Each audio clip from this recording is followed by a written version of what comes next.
Lu pernah lihat nggak bule-bule? Cuma makan sayuran doang, anti banget sama daging dan olahannya. Mungkin juga lu pernah dengar istilah vegetarian atau vegan. Tapi diet kayak gitu sehat gak sih? Apa yang terjadi sama tubuh kita? Harusnya sehat lah, Bre. Kan sayur. Kita bikin aja percobaannya mau nggak? Tapi gue gak jadi makhluk percobaannya. Ya udah deh, gua aja.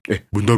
Setelah gue pikir lagi, gak apa-apa, Bre. Gue mengajukan diri sebagai percobaannya. Udah bre, gua aja. Kan lu bosen jadi percobaan terus. Siapa bosan? Mau sebulan full jadi percobaan juga gak masalah. Deal! Perkenalkan makhluk percobaan kita, almond. Kok gue curiga ya? Jangan-jangan Almond akan kita beri sayuran full tanpa makanan lain. Seperti biasa, kita ditemani dengan dokter sayur spesialis nabati, kepala institusi lodeh dan laboratorium evaluasi rempah, disingkat dosen killer. Gimana dok? Seberapa sehatkah eksperimen yang akan kita lakukan? Oh ya tentu sehat sekali. Namanya juga sayuran. Masa sih gak sehat? Oh, berat badan gue turun, Bre. Nah nih, baju SMA bisa gue pakai lagi.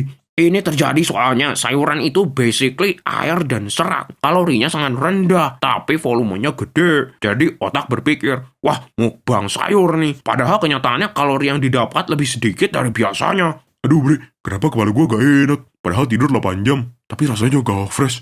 Makan sayur doang gak ada energinya, Bre. Betul gak dok?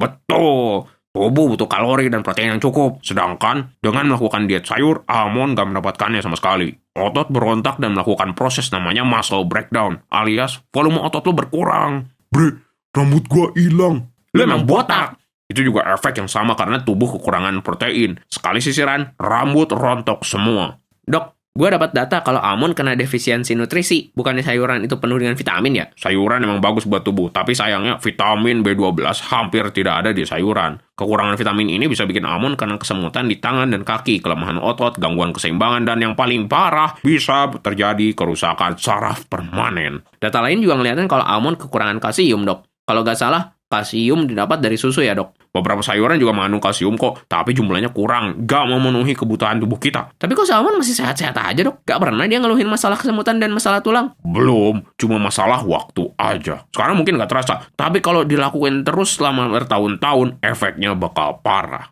Almond kenapa, dok? Kayak linglung gitu. Gue perhatiin dari tadi mondar-mandir, bahkan kadang ngomong sendiri. Next time gue gak mau jadi percobaan, C.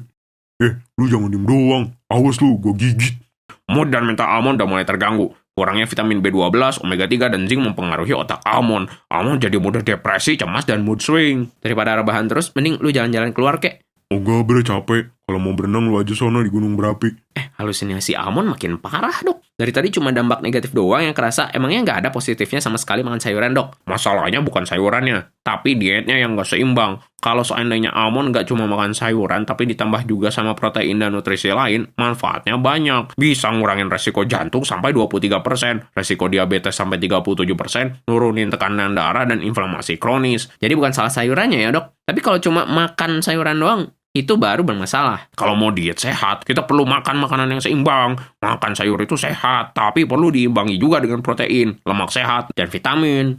Jangan lupa like subscribe. Jangan lupa like subscribe follow. Jangan lupa like, subscribe, follow, dan share ke teman-teman kalian yang hobinya makan rumput tetangga.